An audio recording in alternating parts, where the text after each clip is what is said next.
Aujourd'hui, je vais vous parler de mes crèmes solaires favorites, mais pas seulement. Je vais vous recommander les meilleures crèmes solaires en fonction de votre type de peau. Sèche, normale, mixte ou grasse. Et surtout, après cette vidéo, vous n'aurez plus d'excuses pour ne pas appliquer une crème solaire tous les jours. Car j'ai testé des dizaines de crèmes solaires, analysé en détail leur composition et je vous décrypte toutes ces informations dans cette vidéo. On commence avec les crèmes solaires idéales si vous avez la peau sèche. La première, c'est la crème sans parfum d'Avène qui contient 4 filtres solaires récents avec de l'Uvénol A+, de l'Uvénol T150, du Triasorb et du Tinosorb S. Donc côté filtre, on est sur le haut niveau et elle protège aussi de la lumière bleue, ce qui est intéressant si vous êtes atteint de mélasma. Concernant la texture, je vais être honnête, je la trouve assez moyenne car elle n'est pas évidente à appliquer, mais je la trouve très efficace et adaptée aux peaux sèches. Si vous souhaitez un produit vegan, vous pouvez opter pour la crème solaire à l'acide hyaluronique de typologie. Niveau filtre solaire, on retrouve 4 filtres organiques récents, tels que l'Uvénol A+, l'Uvénol T150, le Tinosorb S, l'insulisol et un filtre minéral, le dioxyde de titane, qui rend cette crème solaire blanchissante. Je tiens à vous préciser que l'on retrouve aussi un ingrédient potentiellement comédogène assez haut dans la formule, puisqu'il est en 4e position. La texture est correcte, elle finit brillant, mais je peux vous la recommander si vous avez la peau sèche et sensible. Une autre crème solaire pour les peaux sèches qui est idéale quand on va à la plage ou en randonnée, c'est la P20. Concernant les filtres, on en retrouve 6, 5 récents et un plus ancien. Dans les filtres récents, on retrouve de l'Uvénol A+, de l'Uvénol T150, le Tinosorb S, le Tinosorb M et le Tinosorb A2B, qui sont tous très bien.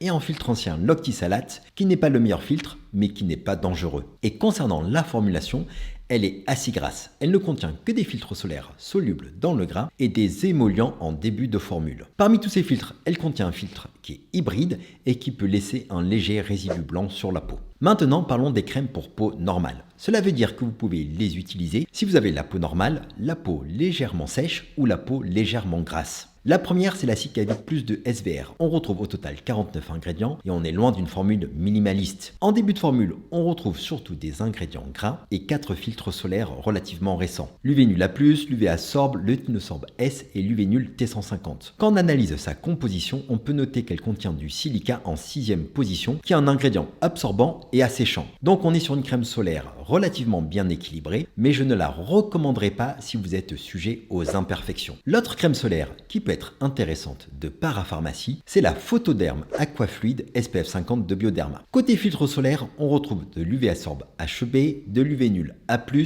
du Tinosorb S et de l'avobenzone en toute fin de formule. Et ce que j'apprécie, c'est sa bonne protection contre les UVA. Et je trouve que son fini est bien meilleur et plus élégant que la solaire d'Avène. De mon point de vue, son seul bémol, c'est qu'elle contient de l'avobenzone. Une autre crème particulièrement réussie, c'est la crème Vinosun de Caudalie. Elle contient 4 filtres solaires, l'Uvénol A+, l'Uvénol T150, le Tinosorb S et l'insulisol qui est un filtre soluble dans l'eau, ce qui est assez rare. Sa composition est beaucoup plus équilibrée que les crèmes solaires précédentes, ce qui en fait une bonne crème solaire pour les peaux normales. Sa texture est très fluide et agréable à appliquer, mais ce qui me fait peur parfois avec ce type de crème très liquide, c'est qu'on n'en mette pas la bonne quantité, d'autant plus que le fini est assez brillant. Malgré tout, je trouve qu'il s'agit d'une belle réussite de la part de Caudalie. Un autre bémol possible, c'est son odeur. Elle ne contient pas de parfum, donc on retrouve une odeur assez neutre qui peut en gêner certains. Du côté de la Corée, la Black Rice Moisture Airfit Sunscreen SPF 50 est idéale pour les peaux normales et sensibles. Sa formule est sans alcool et sans parfum. Elle contient 5 filtres solaires, l'Uvénol T150 qui cible les UVB,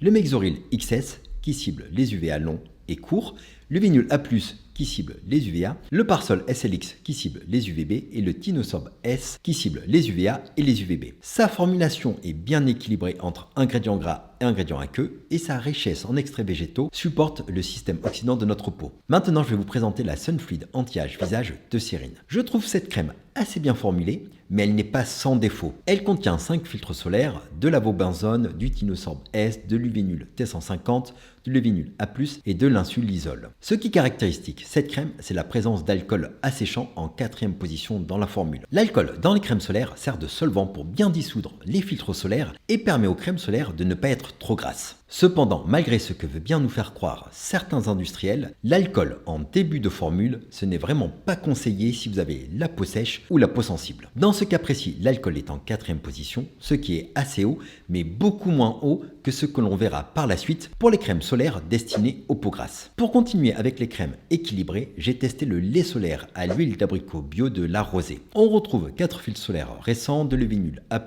le Tinosorb S, l'Insulisol et l'Uvénul T150. On est loin des crèmes solaires bio totalement remplies de filtres minéraux à la texture affreuse, mais plutôt sur une crème solaire bien formulée. La question est plutôt, est-ce que c'est la crème solaire qui est bio ou juste l'huile d'abricot? Parce que la façon dont est fait le packaging laisse un doute. Malgré tout, la qualité est au rendez-vous, même si je trouve qu'elle laisse un effet un peu gras et qu'elle peut tacher les vêtements. Si vous avez la peau mixte, il existe de nombreuses possibilités de nos jours. Une des top crèmes, c'est la Relief Sunrise on Probiotic SPF 50 de Beauty of Joseon. Je trouve que sa texture est très onctueuse et qu'elle laisse une peau nette avec un effet mat. Elle contient des probiotiques, des extraits de riz, du niacinamide et concernant les filtres solaires, ils sont relativement récents puisque l'on retrouve de l'Uvénul A+ datant de 2005, de l'Uvénul T150 datant de 1997, du Tinosorb S datant des années 2000 et de l'Uviasorb datant de 1998. Donc pas de problème, je valide ces filtres. Et si je vous détaille un peu plus sa composition, on voit que le premier ingrédient c'est de l'eau, le deuxième de l'extrait de riz, en troisième position du dibutyl adipate qui est un mélange d'acide gras et d'alcool gras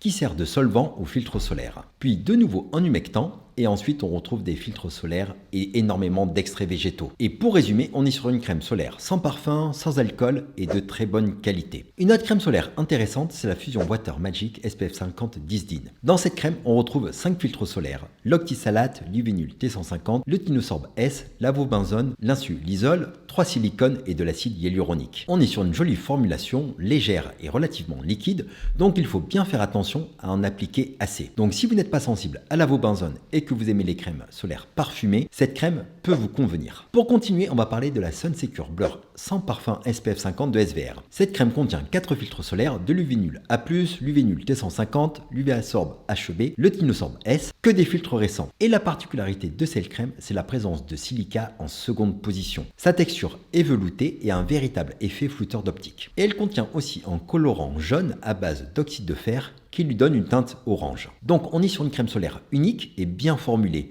mais comme toutes les crèmes solaires, elle a un petit bémol, c'est qu'elle peut piquer un peu les yeux. Une autre crème que j'apprécie, c'est la Yalucica Water de Skin 1004. Elle contient 4 filtres organiques, l'Uvénul A+, l'Uvénul T150, le Tinosorb M, qui est un filtre hybride, donc elle a un léger effet blanchissant, et l'Uviasorb HEB. On retrouve aussi du niacinamide et de nombreux extraits végétaux, et elle est sans parfum. Sa texture est top, agréable à appliquer et son fini est légèrement brillant. Si vous avez la peau grasse, les crèmes solaires ne manquent pas, mais la plupart des crèmes que l'on peut retrouver sur le marché français en parapharmacie contiennent beaucoup d'alcool. Pour l'Antelios All Control UV-Mine 400, on retrouve le silica en 3e position et l'alcool en 4e position. Et pour l'UV-Mine 400 classique, on retrouve l'alcool en 2e position et le silica en 5e position. Pour ma part, je préfère l'Oil Control car elle contient moins d'alcool et qu'elle est un peu plus matifiante que l'UV-Mine classique. Elle contient de nombreux filtres solaires comme l'Octisalate, le Tinosorb, l'Uvénul T150, l'Avobenzone, qui est très efficace pour lutter contre les UVA, mais qui date de 1988 et qui est connu pour causer des allergies cutanées. Ensuite, on a le fameux Mexoryl 400, puis l'Uvénul A+, le Mexoryl XS et le Mexoryl SX. Pour résumer, cette crème solaire protège extrêmement bien des rayons UV. C'est une bonne crème solaire pour les peaux grasses, mais que je vous déconseille si vous avez la peau sensible. L'Oil Control de Serine a une composition un peu similaire avec de l'alcool en 3e position dans sa formule. Côté filtre, on retrouve de l'Avobenzone, de l'Uvénul T150, du Tinosorb S, de l'Uvénul A+, et de l'Insulisol. Elle convient bien aux peaux grasses, mais comme la précédente, je vous la déconseille pour les peaux sensibles. Dans le même type, on a aussi le Vichy UV Clear Fluide Anti-Imperfection, qui a une superbe texture, mais qui a un peu la même composition, avec de l'alcool en grande quantité, donc je la déconseille si vous avez la peau sensible. Et si vous ne supportez pas l'alcool, j'ai plusieurs autres options à vous proposer. La BioWatery Sun Cream SPF 50 de Tokobo est très légère, et elle convient parfaitement aux peaux grasses. On retrouve 6 filtres solaires récents, de l'acide hyaluronique, du niacinamide et de nombreux extraits végétaux. Elle contient du parfum, mais pour une fois, cela me dérange pas du tout, et je pense qu'il s'agit d'une très belle alternative aux crèmes dont la formulation est basée sur l'alcool. Une autre solution pour les crèmes solaires pour peau grasse, c'est d'opter pour une crème riche en ingrédients asséchants. Et dans la crème Sebia Clear de SVR, le silica est en seconde position dans la formule, donc en proportion assez importante. Elle contient 4 filtres solaires récents, l'UV-Nul A+, l'UV-Nul T150, le Tinosorb S et l'UV-Asorb. Côté actif, on retrouve du niacinamide et de l'acide salicylique. Donc il s'agit d'une bonne option pour les personnes ayant la peau grasse et des imperfections. Le seul reproche que je pourrais lui faire, c'est que quand je mets cette crème trop proche de mon contour de l'œil, j'ai des sensations de picotement.